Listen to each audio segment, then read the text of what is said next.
Hi everybody and welcome to my marketing rant.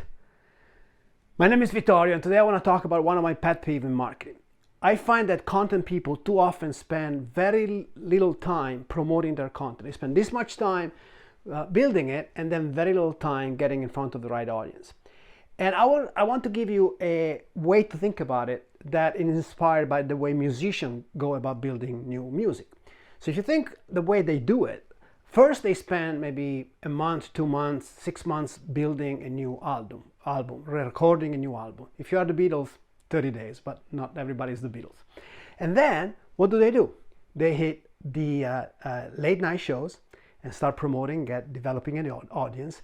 Then they go to the radio shows and then small clubs. In the meantime, they perform the songs live. They see the customer reactions, or I should say the audience reactions.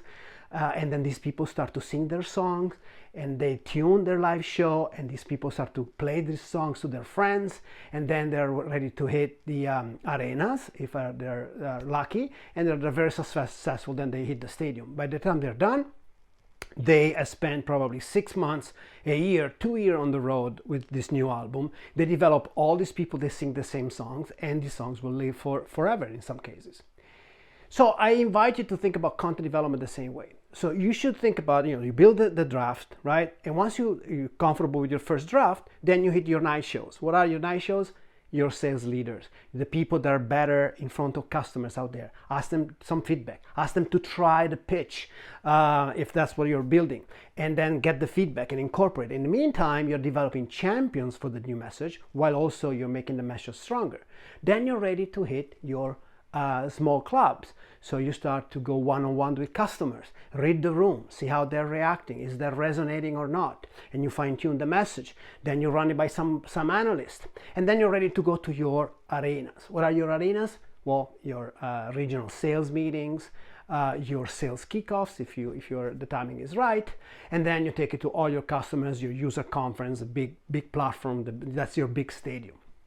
And then what happens with songs is that people do covers. So you have people building covers, doing covers of the songs over time that are even better than the original. So they have a jazz version, they have a hip hop version, they have a version with a rapper, they have a remix, right? And the same happens with your pitch. Your best salespeople in the field will create a vertical version, that is your jazz version. They will develop a version with a great demo in the middle of it, that's your version with the rapper, and so on and so forth. That eventually will take a life of its own.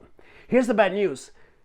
If you're a successful musician, you make albums and songs that last forever. In high tech, unfortunately, our songs don't last that long because there's always innovation. But if you're a successful company, there's some album, something, a genre that you develop that will last and become the bedrock for you for new content and new albums over the years. But in summary, please, when you think about a piece of content, whether it's a new meeting deck, which is a big endeavor typically, or just a piece of collateral that goes out on a website or demand gen, think about this much amount you put in developing the assets.